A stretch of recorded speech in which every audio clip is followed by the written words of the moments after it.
Donc aujourd'hui, Geshe-la va donner un enseignement sur les 37 pratiques, littéralement des fils de Victorieux, c'est-à-dire les 37 pratiques des Bodhisattvas. Donc ce ne sont pas des pratiques faciles. Donc Geshe-la va ainsi donner des explications et nous ferons également un peu de méditation.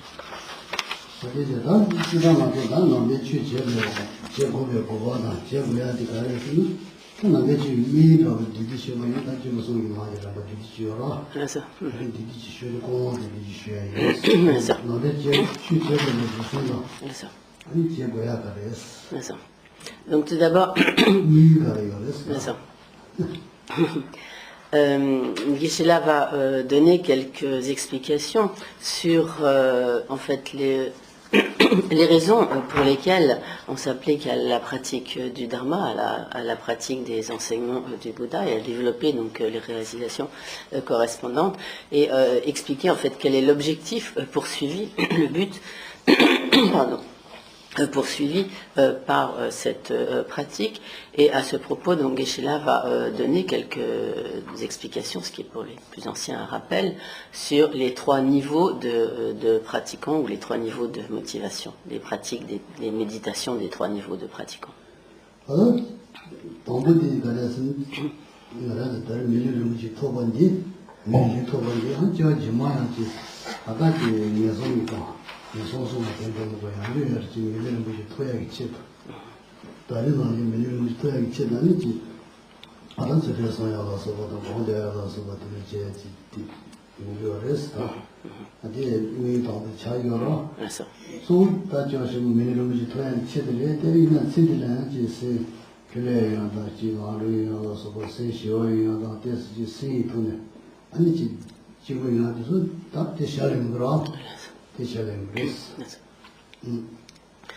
Donc, tout d'abord, nous avons à présent obtenu une précieuse existence humaine qui est dotée de très nombreuses qualités, de très nombreuses capacités.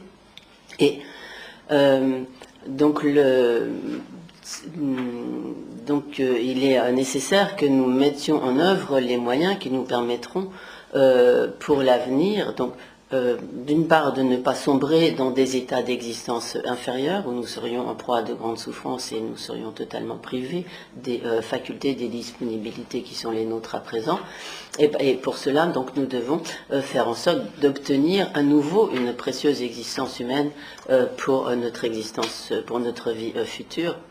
Et pour cela, la cause essentielle est constituée par une juste pratique, une juste observance de l'éthique, de pratique des vertus, le rejet des actions négatives.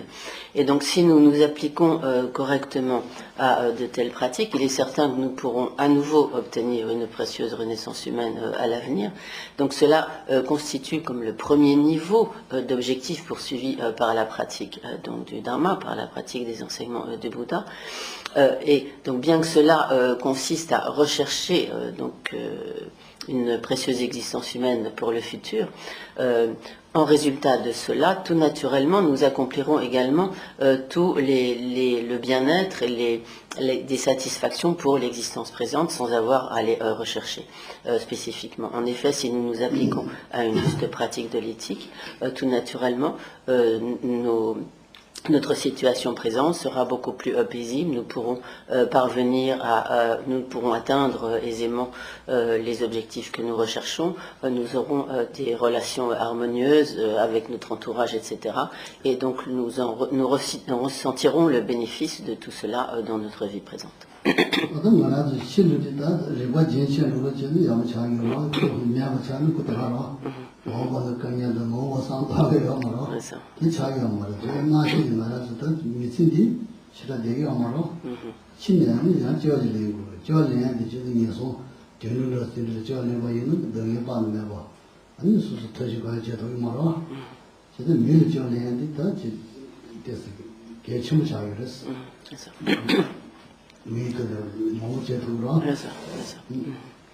Donc,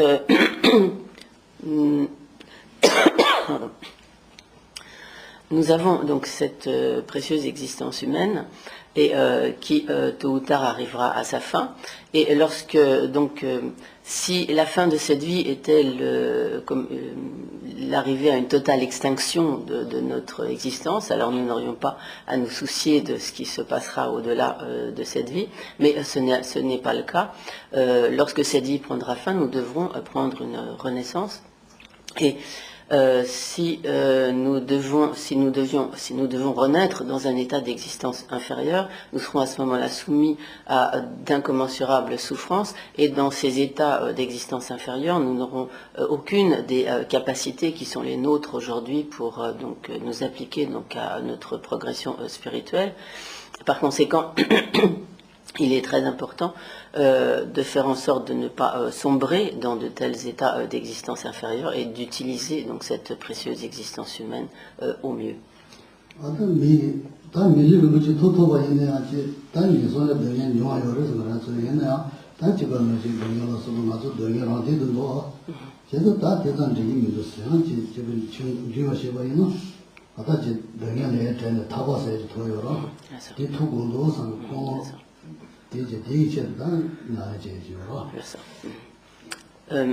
Donc, bien sûr, lorsque nous avons obtenu cette précieuse existence humaine comme disponible et dotée de nombreuses qualités, cela nous permet d'avoir beaucoup moins de souffrance que ce que nous devrions endurer dans des états d'existence inférieure. Néanmoins, nous savons bien que notre existence humaine n'est pas dénuée de souffrance. Nous y faisons l'expérience de nombreux tourments. Nous connaissons les souffrances de la naissance, les souffrances de la vieillesse, les souffrances de la maladie, les souffrances de la mort et de très nombreuses autres souffrances que nous connaissons. Donc bien que cet état, cette existence fortunée, cette existence humaine fortunée soit une existence supérieure par rapport aux états d'existence inférieure, elle n'est pas dénuée de souffrance. Par conséquent, cela n'est pas en soi un but ultime, et ce qu'il est important de rechercher au deuxième niveau donc de pratiquants, c'est de rechercher la totale libération du cycle des existences, où l'on ne sera plus du tout soumis à toutes les souffrances du cycle des existences. On sera donc définitivement libéré du cycle des existences. Et donc ce deuxième niveau de pratique consiste donc d'une part à aspirer à cette libération définitive du cycle des existences et à mettre en œuvre toutes les pratiques qui permettent d'atteindre un tel objectif.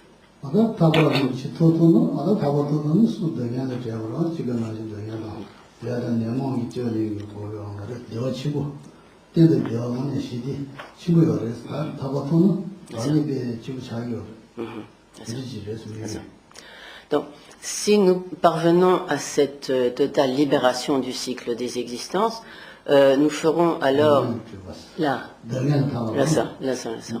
nous serons alors définitivement libérés de toutes les souffrances. Nous n'aurons plus à faire l'expérience d'aucune souffrance. Nous ne prendrons plus de renaissance dans le cycle des existences, conditionnée à la souffrance par la force des karmas et des facteurs perturbateurs de l'esprit.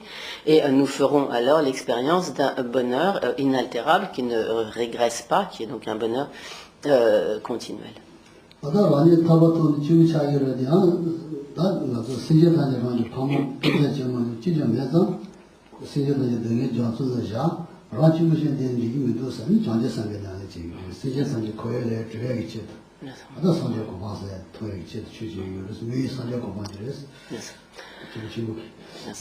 Donc, certes, nous pouvons ainsi obtenir cette libération définitive de toutes les souffrances du cycle des existences et demeurer ainsi dans un bonheur continuel, inaltérable. Néanmoins, à ce moment-là, tous les autres êtres continueront de faire l'expérience de terribles souffrances, des terribles souffrances du cycle des existences. Or, tous ces êtres ne sont pas pour nous des individus indifférents. Ils ont tous été nos pères, nos pères et mères, nos proches en particulier, donc notre mère, tout au long de nos existences passées. Et par conséquent, il serait comme en quelque sorte comme indigne si on ne serait pas approprié de rechercher juste notre propre libération, notre propre bonheur, en laissant tous ces autres êtres, nos mères, en proie à toutes les souffrances du cycle des existences. Donc ces réflexions nous amènent à développer le niveau de motivation du troisième niveau, de la troisième grande étape de cette voie progressive, c'est-à-dire à développer l'esprit d'éveil, à savoir à développer une ferme détermination, une ferme aspiration à obtenir la perfection de l'état de Bouddha pour pouvoir libérer tous les autres êtres de la souffrance du cycle des existences. 어떤 신들이 소수 방법이자는 창작되냐 어서야 되냐고 강의 친구들 주시야 어떤 소수 지구에 사야 되냐도 어떤 지에서 가라서 몸을 되는 리가 말어 어디 많이 소수 신들의 방법이자는 강의는 소수 또 세고요 이만이 신지판이랑 뭐 상담도 신지판이랑 방법 맞고 지지요 말했어 나도 저를 하고 매번 인상 이제 신지판이 돼야 당가 제보이 도우상을 이 제보는 아니 사전 대제 도의를 해서 정교시 이제 다지기 제도인데 사전적으로 선제선이 다 제보에서야 되고 있는 보고 도우상을 이 방법이 다니 대제 도의로 Si à présent, nous nous trouvons nous-mêmes dans une situation très favorable, avec toute l'aisance, la santé, sans aucun problème, sans un gros problème particulier, donc tout se passe bien pour nous, et qu'à côté de cela, nos parents sont en proie à de grandes difficultés, à de grandes souffrances, ou nos parents, nos proches, etc., sont en proie à de grandes difficultés, que finalement, nous les laissons à leur sort, à leurs problèmes et tout ça, et sans nous occuper d'eux, et simplement en jouissant de tout ce qui fait notre aisance, nos facilités, etc. Donc il est clair que cela n'est pas du tout une attitude, juste une attitude appropriée, mais ce serait au contraire une attitude honteuse. Or, c'est dans cette situation que se trouvent tous les êtres du cycle des existences qui sont donc comme en proie continuellement à la souffrance. Or, tous ces êtres sont exactement comme nos parents de cette vie, comme notre mère, notre père de cette vie, car il n'y a pas en fait un seul être qui tout au long de nos naissances dans le cycle des existences, donc pas un seul être qui n'ait été notre mère, qui n'ait été notre père, et qui à ce moment-là ont eu des mêmes relations de proximité, qui nous ont entourés de leur affection de la même manière que nos parents de cette vie. Par conséquent, lorsque nous réalisons cela, nous souhaiterons véritablement libérer tous ces proches, tous ces êtres qui sont nos proches, les libérer définitivement de la souffrance. Et pour cela, nous réaliserons que c'est seulement si nous obtenons nous-mêmes l'état de Bouddha que nous aurons acquis toutes les qualités, toutes les possibilités, tous les pouvoirs, etc., qui nous permettront d'agir effectivement, d'avoir toutes les compétences nécessaires, d'agir de manière tout à fait appropriée pour pouvoir libérer tous ces êtres de leur souffrance. En effet, ce qui caractérise l'état de Bouddha, c'est le fait d'avoir éliminé tous les obstacles, tous les voiles, toutes les imperfections, et d'avoir accompli totalement, parachevé toutes les vertus, toutes les qualités, de sorte qu'une fois que l'on a atteint cet état de Bouddha, alors on peut agir de manière parfaite et appropriée pour libérer tous les êtres de leur souffrance.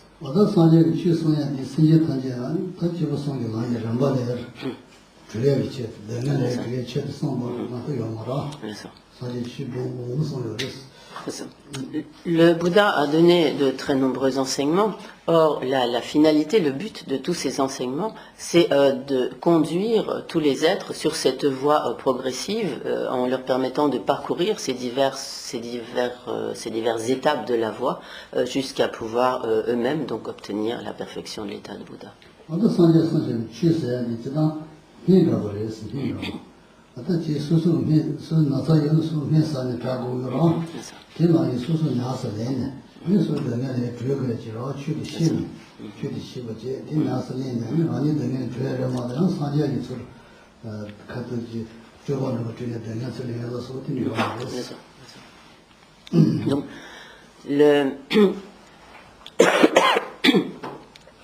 Et nous devons considérer le dharma, donc les enseignements du Bouddha et donc les réalisations que nous permettent ces enseignements lorsqu'on les met en pratique. Donc ce dharma, nous devons le voir comme un médicament, comme un traitement médical. En effet, si nous sommes malades, le traitement médical est ce qui nous permet de guérir donc de la maladie. Et donc de la même manière, alors que nous sommes soumis à toutes sortes de souffrances, le dharma est ce qui nous permet donc de nous libérer définitivement de la souffrance. Donc pour ce dharma, donc d'une part, il y a le dharma des enseignements, nous devons l'écouter, le comprendre, et nous devons ensuite de l'intégrer donc à notre esprit, de sorte qu'il devienne véritablement comme des réalisations, le dharma des réalisations, grâce auxquelles nous allons véritablement pouvoir nous libérer des souffrances. 아도 산제 성샤의 취수 보고 많이 다 다진도 이미지로 어느 집이 친구 어느 집은 집이 친구 고 근데 집이 치를 지고 여러 막 취수 보고 막 신이 주고 주고야 치는 취를 요마다 핑핑로 됐지 맞아. 신스케스 핑들 취수야 돼 신이 총토요 말했어 맞아. 대단히 총토고 맞아. Donc pour que le dharma que nous écoutons soit vraiment pour nous, auditeurs, une écoute du dharma, il est nécessaire que nous ayons l'une ou l'autre, disons l'un ou l'autre de ces trois niveaux de motivation. Soit donc le niveau le premier, le deuxième ou le troisième niveau, et nous devons avoir au moins donc l'une de ces motivations. Mais si nous n'avons pas de telle motivation et que finalement nous écoutons les enseignements simplement en étant intéressés par le bien-être de cette vie, certes nous pourrons en tirer quelques bénéfices, quelque utilité, mais cela ne pourra pas être le dharma si nous n'avons pas l'un de ces trois niveaux de motivation. Donc pour être vraiment le dharma, il ne suffit pas que ce qui nous est enseigné soit le dharma, il est nécessaire que de par notre motivation, nous fassions nous-mêmes, nous fassions en sorte nous-mêmes que ce que nous recevons soit le dharma.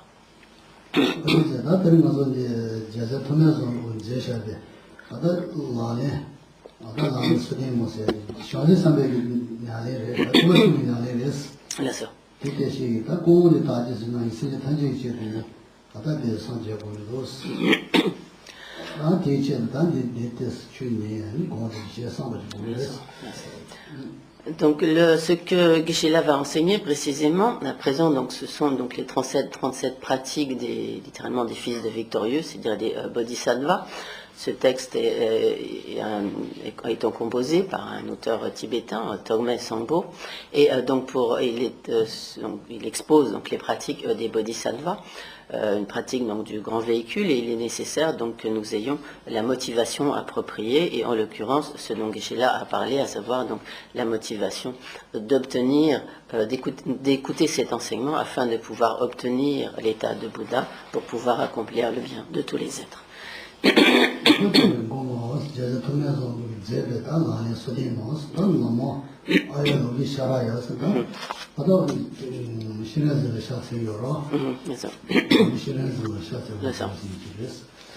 Donc le texte commence par un hommage, comme prosternation, un hommage rendu à Avalokiteshvara. Donc il est dit comme je me prosterne ou je rends hommage à Avalokiteshvara.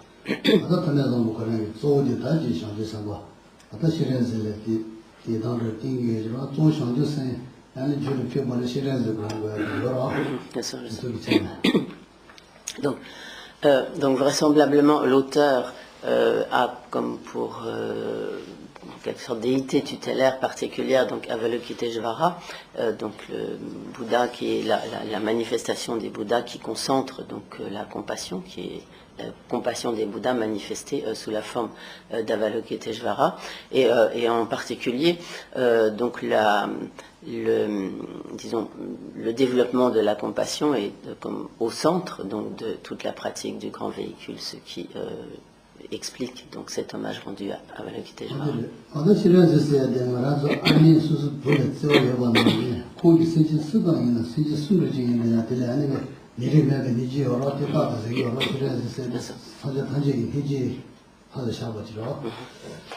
Donc, Avalokiteshvara est donc la forme manifestée par la compassion de la compassion de tous les Bouddhas, et cette compassion est donc semblable à la compassion de la mère comme pour son enfant, mais en outre c'est une compassion comme sans limite, sans aucune partialité, qui s'étend de manière égale à tous les êtres sans aucune exception.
Donc il est dit donc comme devant bien sûr en français on est obligé de construire les phrases différemment du tibétain, et donc devant ceux en particulier, donc devant Avalokiteshvara qui perçoit que tous les phénomènes sont dénués d'aller et venue. Donc littéralement ce que cela veut dire, donc cela se réfère à la perception de la nature ultime des phénomènes, donc à la perception directe du véritable mode d'existence de tout existant, de tous les phénomènes, et dans la mesure où donc cela se réfère à la perception d'un Bouddha, qui est donc Avalokiteshvara, qui perçoit véritablement la nature ultime de tous les phénomènes, et lorsqu'il est dit qu'ils sont comme dénués d'aller et venue, donc cela se réfère à cette perception de la nature ultime qui leur est en quelque sorte comme tout à fait familière, naturelle, spontanée.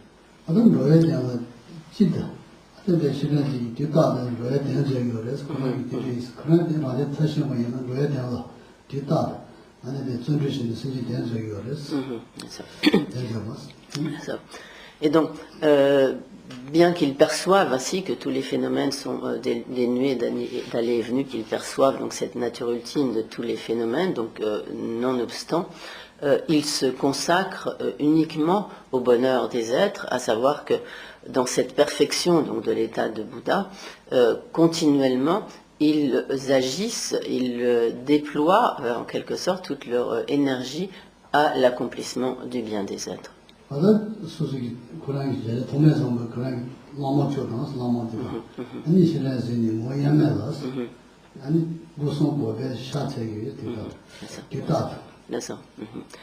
Et ainsi donc l'auteur, donc Thomé Sangpo, dit ainsi donc comme devant le suprême lama, donc il s'adresse ainsi à son propre maître, et le protecteur Avalokiteshvara, c'est-à-dire voyant Avalokiteshvara indissocié et son propre maître comme d'une même nature, comme son maître indissocié du protecteur Avalokiteshvara, donc en tout temps, avec le respect du corps, de la parole et de l'esprit, donc littéralement en tibétain on dit 3 portes, ceci se référant donc au corps, à la parole et à l'esprit, donc en tout temps, continuellement, je me prosterne.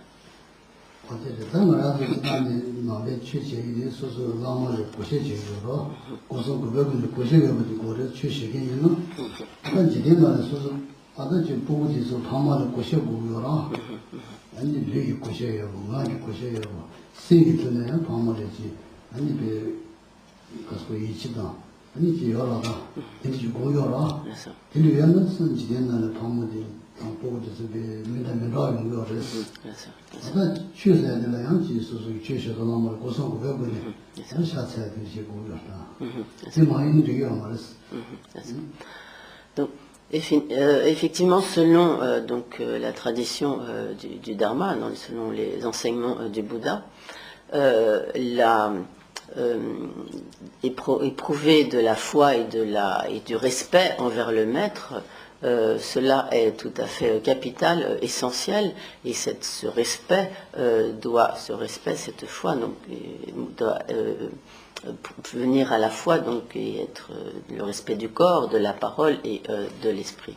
Cela est extrêmement important dans la pratique bouddhiste, et même de manière générale, il est important d'avoir ce même respect envers ses parents. Et quand les enfants ont ainsi le respect envers le corps, le respect envers leurs parents, le respect du corps, de la parole et de l'esprit, alors les relations peuvent être tout à fait positives, harmonieuses et extrêmement favorables pour les uns et les autres. Et donc, à plus forte raison, dans le cadre de la pratique du Dharma, cette foi, cette confiance et ce respect envers le maître sont tout à fait essentiels.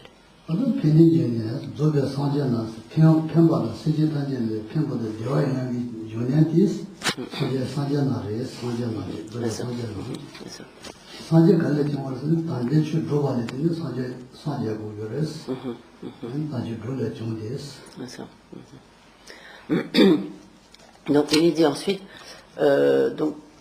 source de tout bonheur et de tout bien, les parfaits Bouddhas sont issus de l'accomplissement du Saint Dharma.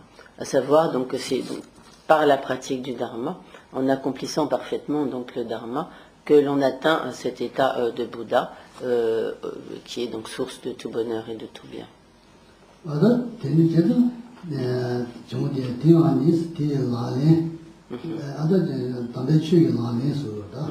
C'est ça.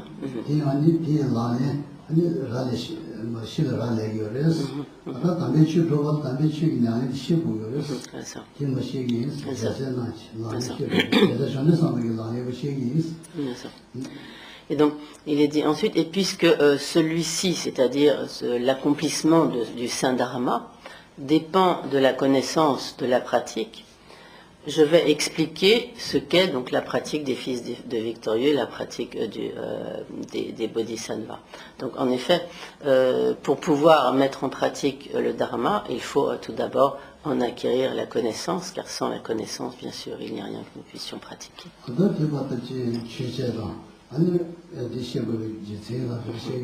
C'est ça.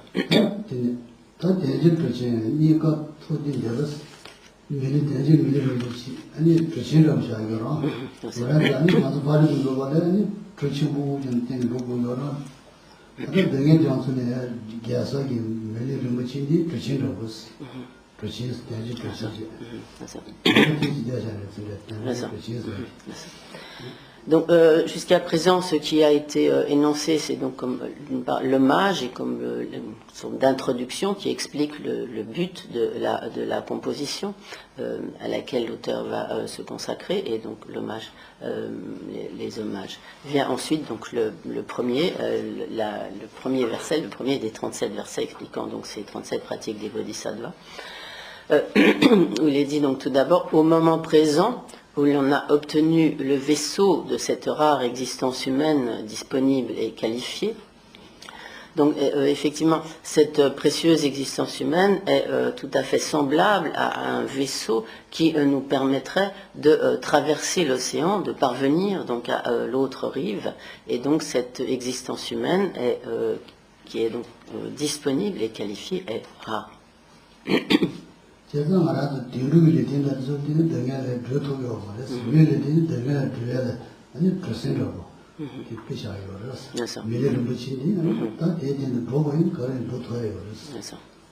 Donc, Cette précieuse existence humaine donc disponible et qualifiée, elle comparait donc à un vaisseau car elle nous permet effectivement d'atteindre en quelque sorte l'autre rive, à savoir de nous libérer définitivement de la souffrance. Mais si nous n'avions pas obtenu une telle renaissance, si par exemple nous avions une renaissance animale ne permet pas de se libérer de la souffrance.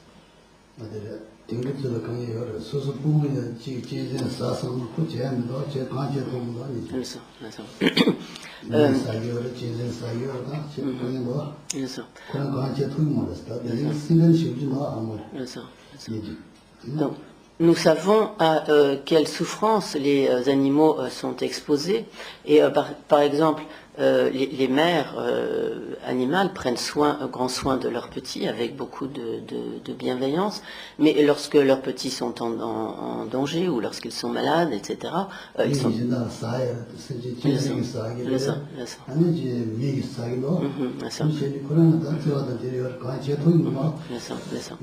Ou lorsqu'ils sont menacés donc par d'autres animaux, puisque les animaux donc malheureusement s'entretuent, les plus forts, les plus faibles, etc. Donc parfois en grand nombre, les plus petits peuvent tuer les plus forts, etc. Et donc, mais lorsque la mère animale voit ainsi son petit menacé, en proie à de grands dangers, à de grandes souffrances, etc., ses moyens d'action sont extrêmement limités. Et donc, de même, donc les humains tuent les animaux exploitent les animaux de diverses manières. Et les animaux sont alors totalement dépourvus de moyens d'échapper à toutes ces souffrances.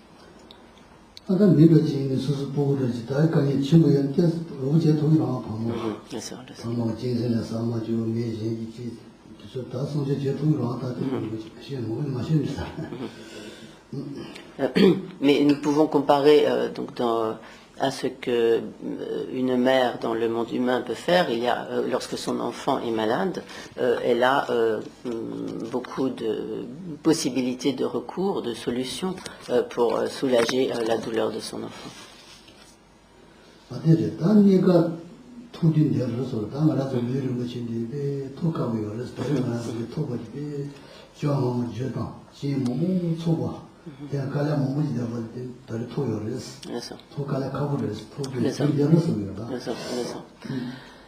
Et donc, à ce moment présent, donc, nous avons obtenu cette précieuse existence humaine, mais cette précieuse existence humaine disponible et qualifiée est rare, en ce sens qu'elle est difficile à obtenir, elle nécessite que l'on ait accumulé des causes tout à fait spécifiques, et comme ces causes sont difficiles à réunir, il est tout aussi difficile d'obtenir la précieuse existence humaine dont nous jouissons à présent.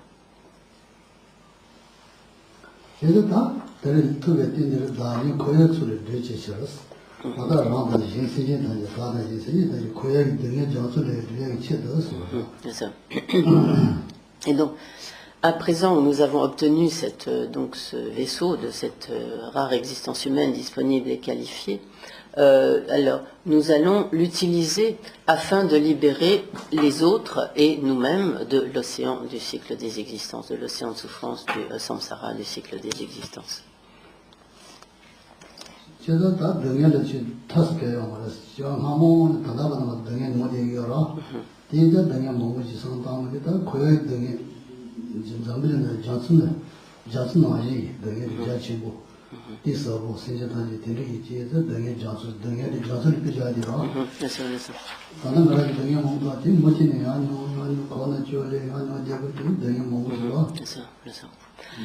Donc très souvent cette métaphore est employée pour parler du cycle des existences et des souffrances du cycle des existences, où l'on parle de l'océan du cycle des existences ou de l'océan de souffrance du cycle des existences. En effet, donc, tant que nous demeurons dans les cycles des existences, ou tant que les êtres demeurent dans le cycle des existences, de naissance en naissance, continuent dans le cycle des existences. Ils ne font qu'endurer toutes sortes de souffrances. Donc ces souffrances sont extrêmement nombreuses, elles sont vastes, elles sont également très profondes, et en cela, donc, elles sont comparables à un océan. 어떤 얘는 민체 뒤로 이거면 그래서 다 민생 공부 제사라는 있어. 사실 춘년보다 심보스는 춘년 세지고 공부디 어떤 제사기라는 있어. 다 공부해야 돼서요. D'accord. 또 상주에서 니 제가 정보로서 보다 지 강가 공부하더라. D'accord. Et donc, il est dit ainsi, donc, afin de libérer les autres et soi-même et moi-même, donc de l'océan de souffrance du cycle des existences, nuit et jour, sans relâche, étudier, réfléchir et